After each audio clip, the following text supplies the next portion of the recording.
Bonjour, dans cette vidéo, on va présenter comment on peut définir des réseaux hydrographiques. Lorsque vous délimitez des bassins versants ou définissez des réseaux hydrographiques, vous effectuez une série d'opérations. Certaines étapes sont obligatoires, d'autres sont facultatives selon les caractéristiques des données en entrée. Quel que soit votre objectif, commencez par un modèle d'altitude. Le modèle d'altitude permet de déterminer les cellules qui s'écoulent dans d'autres cellules. Toutefois, si le modèle d'altitude comporte des erreurs ou que vous modélisez une géologie de karst, certains emplacements de cellules peuvent être moins élevés que les cellules voisines. Si tel est le cas, l'eau qui pénètre la cellule n'en sort pas. Ces dépressions sont appelées des cuvettes. Les outils d'analyse hydrologique vous permettent d'identifier les cuvettes et vous fournissent des outils pour les remplir. Le résultat est un MNT sans dépression. L'outil fill ou bien remplissage remplit les cuvettes d'une surface raster pour supprimer des légères imperfections dans les données.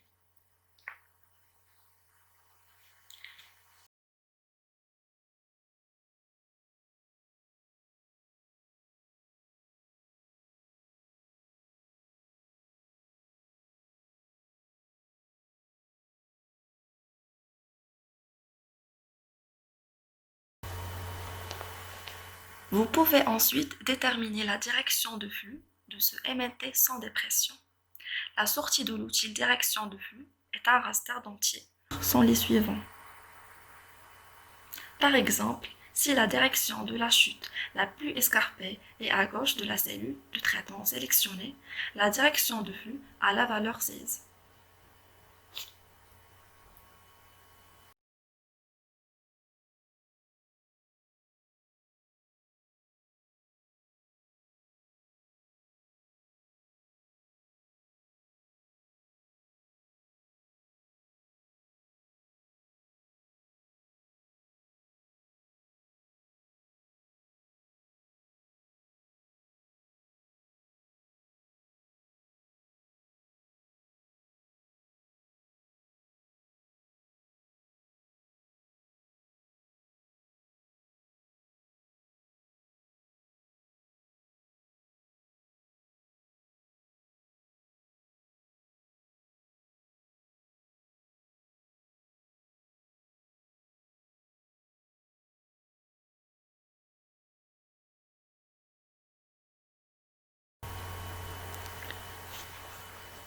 Par la suite, on va créer un raster de flux cumulé dans chaque cellule. C'est l'accumulation de flux. Le flux cumulé repose sur le nombre de cellules qui s'écoulent dans chaque cellule dans le raster en sortie. La cellule de traitement sélectionnée n'est pas prise en compte dans cette accumulation. Les cellules en sortie présentent une accumulation de flux nulle, sont des zones topographiques locales élevées qui peuvent être utilisées pour identifier des crêtes.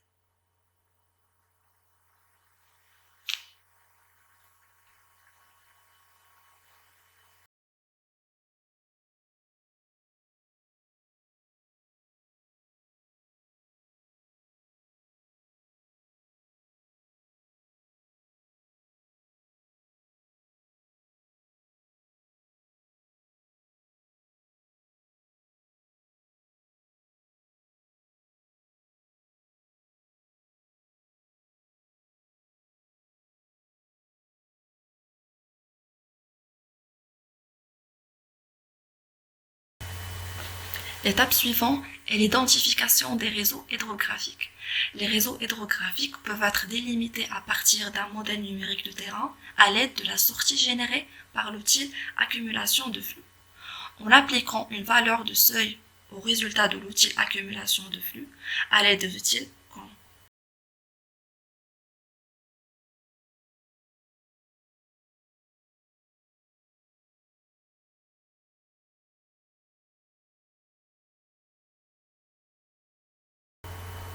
dans cet exemple, toutes les cellules dans lesquelles plus de 1000 cellules s'écoulent se voient attribuer la valeur 1 et toutes les autres la valeur non d'être.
La dernière étape, c'est la vectorisation d'un raster de réseau hydrographique.